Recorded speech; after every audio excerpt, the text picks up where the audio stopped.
আমি এই মুহূর্তে আছি মাগুরা শহরের দোয়ারপাড় এলাকার স্বপন বিশ্বাস বাবুর বাড়িতে। স্বপন বিশ্বাস একজন গণপূর্ত বিভাগের একজন কর্মকর্তা। তিনি রিটায়ার্ড করেছেন। রিটায়ার্ডের পরে নিজের বাড়ির ছাদে উনি কেমনভাবে ছাদটিকে সাজিয়েছেন সেটি আপনাদেরকে দেখাই। আমরা দেখতে পাচ্ছি এখানে অনেক ফুল। ধন্যবাদ, আমাকে ফুল দিয়ে বরণ করে নিলেন এবং ফুল পেলাম, প্রথমেই বেলি ফুল। আর ইনি সেই স্বপন বিশ্বাস যিনি আমাদের এই বাড়িটি করেছেন এবং বাড়িটিকে সাজিয়েছেন, বিশেষ করে ছাদটিকে সাজিয়েছেন চমৎকারভাবে। আপনি কি আমাদেরকে একটু দেখাবেন যে আপনি বাড়ির ছাদে কি কি গাছ লাগিয়েছেন? দাদা, আপনি আমাদেরকে একটু দেখান। এটা হচ্ছে আমলকি। আচ্ছা, আমলকি গাছ। এটা হচ্ছে টগর ফুল। টগর ফুল, আমলকি গাছ। এটা হচ্ছে আনার। এটা আনার। এটা সূর্যমুখী। সূর্যমুখী ফুল। এটা হচ্ছে এটা হচ্ছে চুই শাক। হ্যাঁ, চুই শাক মানে টক শাক, যেটা টক শাক। এটাও টক শাক। টক শাক এবং চমৎকার করে বেড করে বাড়ির ছাদে বেড করে শাক বা সবজি উৎপাদন করেন উনি। সারা বছর এখান থেকে কিন্তু উনি সবজি পান। এটা হচ্ছে আপনার ভেন্ডি, ঢেঁড়সের গাছ। এবং ঢেঁড়সের গাছটি কিন্তু বেশ বড় হবে ইয়ে করছেন। এবং এখানে এটা হচ্ছে যে বেগুনের চারা হয়েছে, বেগুনের চারা, ফুল আসছে। আবার বেগুন গাছ, পুঁই শাক, এটা হলো কুমড়ো গাছ। এখানে কচুর শাকও আছে, কচুর শাক। এখানে একটা বড়ই গাছ, হ্যাঁ একটা বড়ই গাছ। মানে 12 মাসি আম, 12 মাসি আমের একটি গাছ লাগিয়েছেন। হ্যাঁ, এই যে নিজের বাড়ির ছাদটিকে কিভাবে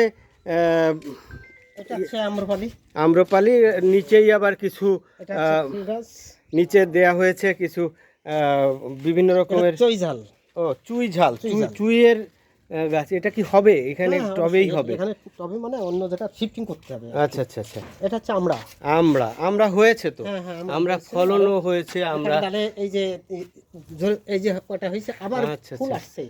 আচ্ছা আচ্ছা, চমৎকার। লেবু গাছ, হ্যাঁ ড্রাগন। এটা হচ্ছে সিডলেস লেমন, সিডলেস লেবু। আর এটা হচ্ছে পাতি লেবু।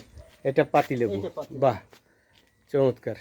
আমরা দেখতে পাচ্ছি যে আপনার কতটুক জমি টোটাল? 6 শতক জমির উপরে বাড়ি করে সেখানে যে পরিমাণে শাক সবজি করেছেন এটি আসলেই অবিশ্বাস্য। এবং আমরা দেখতে পাচ্ছি আঙুর গাছও হয়েছে। এই আঙুর গাছে কি ফল আসছে একটু? এ পর্যন্ত কি কোনো ফল পাইছেন? আঙুর গাছে ফল আসবে আশা করছেন না, তাই তো?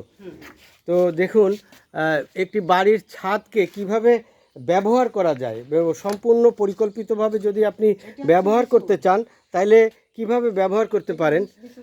লিচু গাছও এখানে লাগানো হয়েছে। আমরা দেখতে পাচ্ছি যে নানা রকমের গাছ দিয়ে, বলতে গেলে হ্যাঁ পেয়ারা।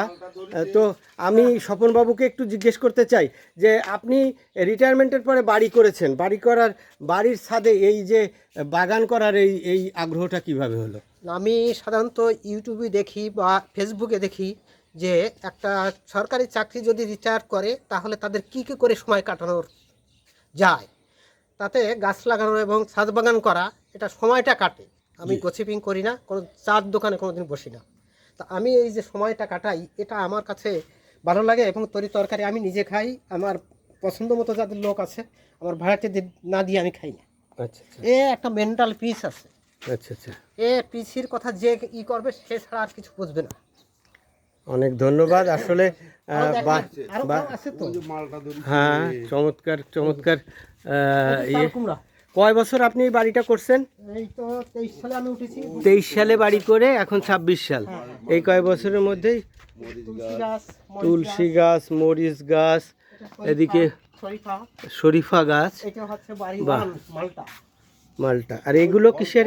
এই যে এইগুলো তৈরি করতে হবে, মানে গাছ লাগাতে হবে। ও আচ্ছা আচ্ছা, এখানে গাছ লাগানোর জন্য মানে ফেলে দেওয়া যে টাইলস, এগুলোকে ব্যবহার করে টব তৈরি করে নিচ্ছেন, তাই তো? এখানে হচ্ছে আদা।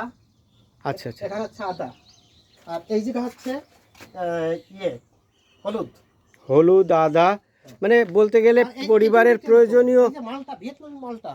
ভিয়েতনামি মালটা। হ্যাঁ হ্যাঁ, বাহ। দুটো হয়েছে। দেখুন আপনার আগ্রহ থাকলে কিন্তু যে অনেক কিছুই করা সম্ভব সেটি কিন্তু স্বপনবাবু তার বাড়ির ছাদেই দেখিয়ে দিয়েছেন, এবং এটি কিন্তু একটি আসলে একজন আদর্শ মানুষের একটি লক্ষণ, যেটি হলো আপনার যতটুকু জায়গা থাকুক, আপনার জায়গা কম থাকুক, কিন্তু সেটিকে ব্যবহার করেন এবং সেটিকে ব্যবহার উপযোগী করে তুলতে পারলেই কিন্তু আপনার স্বাচ্ছন্দ্য আসবে এবং সময়টাও ভালো কাটবে। এই ঝুলে রয়েছে। এই যে আঙুর গাছ যে আমাদের মাটিতে হয়, এটাই অনেক সময় আমরা অনেকে জানি না, কিন্তু দেখুন ছাদে কি সুন্দর আঙুর গাছ হয়েছে। আশা করা হচ্ছে যে এই গাছে ভালো আঙুরও হবে। তো সবাইকে ধন্যবাদ আমার ভিডিওটি দেখার জন্য, সাথে থাকবেন, ধন্যবাদ।